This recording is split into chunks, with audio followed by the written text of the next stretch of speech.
President. Tonight, I'd like to talk with you about immigration. For more than 200 years, our tradition of welcoming immigrants from around the world has given us a tremendous advantage over other nations.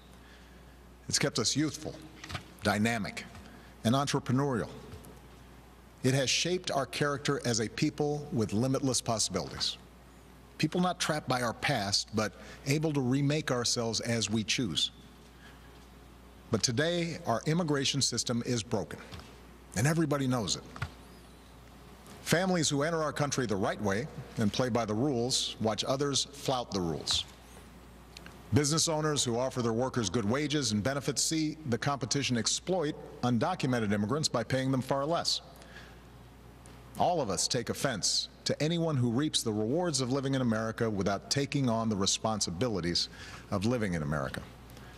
And undocumented immigrants who desperately want to embrace those responsibilities see little option but to remain in the shadows or risk their families being torn apart. It's been this way for decades. And for decades, we haven't done much about it. When I took office, I committed to fixing this broken immigration system. And I began by doing what I could to secure our borders. Today, we have more agents and technology deployed to secure our southern border than at any time in our history. And over the past 6 years, illegal border crossings have been cut by more than half. Although this summer there was a brief spike in unaccompanied children being apprehended at our border, the number of such children is now actually lower than it's been in nearly 2 years. Overall, the number of people trying to cross our border illegally is at its lowest level since the 1970s. Those are the facts.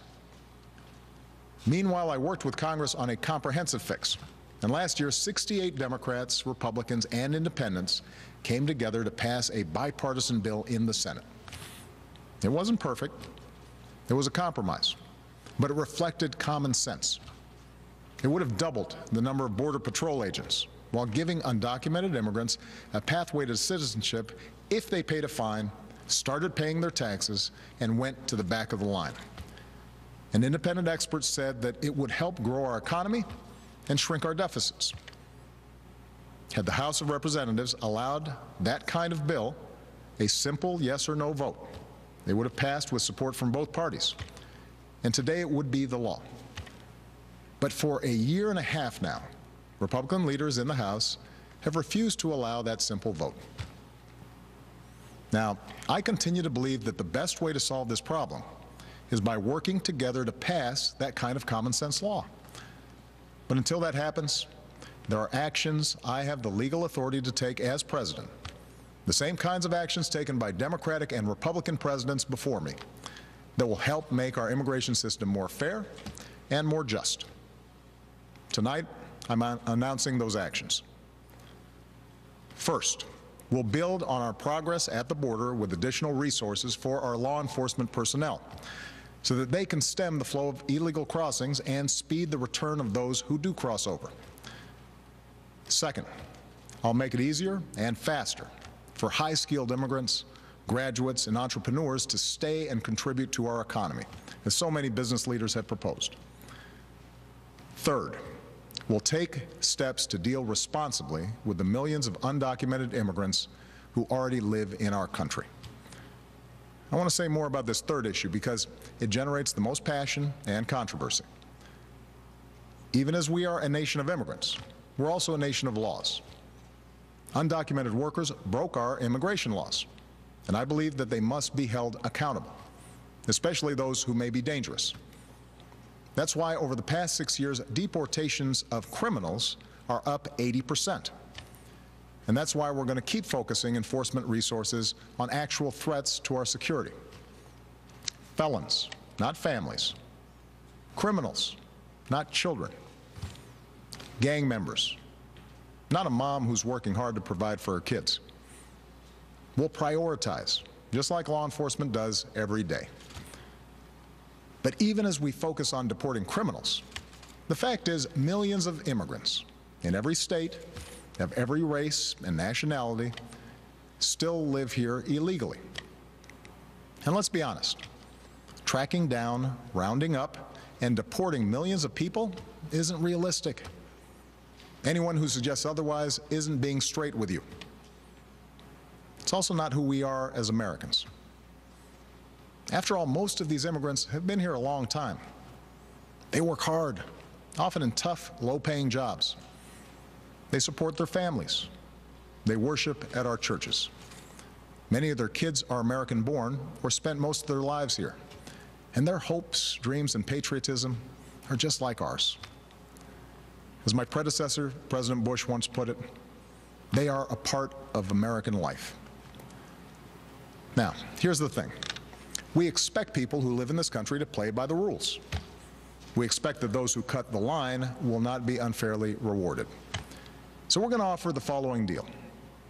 If you've been in America for more than 5 years, if you have children who are American citizens or legal residents, if you register, pass a criminal background check, and you're willing to pay your fair share of taxes, you'll be able to apply to stay in this country temporarily without fear of deportation. You can come out of the shadows and get right with the law. That's what this deal is. Now let's be clear about what it isn't. This deal does not apply to anyone who has come to this country recently. It does not apply to anyone who might come to America illegally in the future. It does not grant citizenship or the right to stay here permanently or offer the same benefits that citizens receive. Only Congress can do that. All we're saying is we're not going to deport you. I know some of the critics of this action call it amnesty. Well, it's not. Amnesty is the immigration system we have today. Millions of people who live here without paying their taxes or playing by the rules, while politicians use the issue to scare people and whip up votes at election time. That's the real amnesty, leaving this broken system the way it is. Mass amnesty would be unfair. Mass deportation would be both impossible and contrary to our character. What I'm describing is accountability, a common-sense middle ground approach. If you meet the criteria, you can come out of the shadows and get right with the law. If you're a criminal, you'll be deported. If you plan to enter the U.S. illegally, your chances of getting caught and sent back just went up. The actions I'm taking are not only lawful, they're the kinds of actions taken by every single Republican president and every single Democratic president for the past half-century. And to those members of Congress who question my authority to make our immigration system work better, or question the wisdom of me acting where Congress has failed, I have one answer. Pass a bill. I want to work with both parties to pass a more permanent legislative solution. And the day I sign that bill into law, the actions I take will no longer be necessary. Meanwhile, don't let a disagreement over a single issue be a deal breaker on every issue. That's not how our democracy works. And Congress certainly shouldn't shut down our government again just because we disagree on this. Americans are tired of gridlock. What our country needs from us right now is a common purpose, a higher purpose. Most Americans support the types of reforms I've talked about tonight, but I understand the disagreements held by many of you at home. Millions of us, myself included, go back generations in this country, with ancestors who put in the painstaking work to become citizens. So we don't like the notion that anyone might get a free pass to American citizenship. I know some worry immigration will change the very fabric of who we are, or take our jobs, or stick it to middle-class families at a time when they already feel like they've gotten the raw deal for over a decade. I hear those concerns. But that's not what these steps would do. Our history and the facts show that immigrants are a net plus for our economy and our society. And I believe it's important that all of us have this debate without impugning each other's character. Because for all the back and forth of Washington, we have to remember that this debate is about something bigger. It's about who we are as a country and who we want to be for future generations. Are we a nation that tolerates the hypocrisy of a system where workers who pick our fruit and make our beds never have a chance to get right with the law? Or are we a nation that gives them a chance to make amends, take responsibility, and give their kids a better future? Are we a nation that accepts the cruelty of ripping children from their parents' arms? Or are we a nation that values families and works together to keep them together? Are we a nation that educates the world's best and brightest in our universities only to send them home to create businesses in countries that compete against us? Or are we a nation that encourages them to stay and create jobs here, create businesses here, create industries right here in America? That's what this debate is all about. We need more than politics as usual when it comes to immigration. We need reasoned, thoughtful, compassionate debate that focuses on our hopes, not our fears. I know the politics of this issue are tough, but let me tell you why I have come to feel so strongly about it. Over the past years, I've seen the determination of immigrant fathers who worked 2 or 3 jobs without taking a dime from the government and at risk any moment of losing it all just to build a better life for their kids. I've seen the heartbreak and anxiety of children whose mothers might be taken away from them just because they didn't have the right papers. I've seen the courage of students who, except for the circumstances of their birth, are as American as Malia or Sasha, students who bravely come out as undocumented in hopes they could make a difference in the country they love. These people, our neighbors, our classmates, our friends, they did not come here in search of a free ride or an easy life.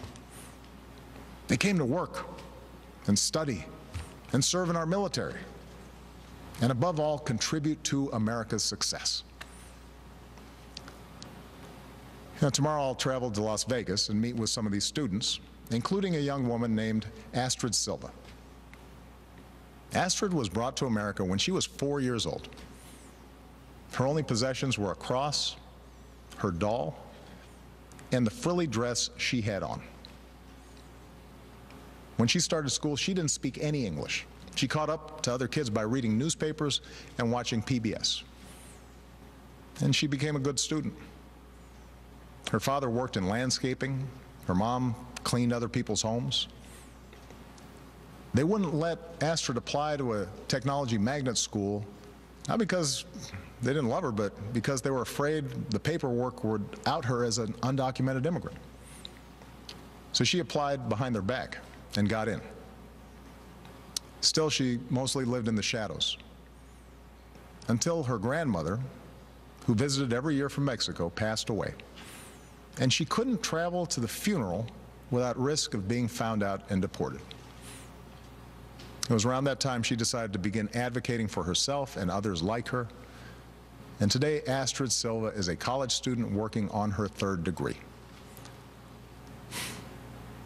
Are we a nation that kicks out a striving, hopeful immigrant like Astrid? Or are we a nation that finds a way to welcome her in? Scripture tells us that we shall not oppress a stranger, for we know the heart of a stranger. We were strangers once too. My fellow Americans, we are and always will be a nation of immigrants. We were strangers once too. And whether our forebears were strangers who crossed the Atlantic or the Pacific or the Rio Grande, we are here only because this country welcomed them in and taught them that to be an American is about something more than what we look like or what our last names are or how we worship. What makes us Americans is our shared commitment to an ideal, that all of us are created equal, and all of us have the chance to make of our lives what we will. That's the country our parents and grandparents and generations before them built for us. That's the tradition we must uphold. That's the legacy we must leave for those who are yet to come. Thank you. God bless you. And God bless this country we love. President Obama speaking.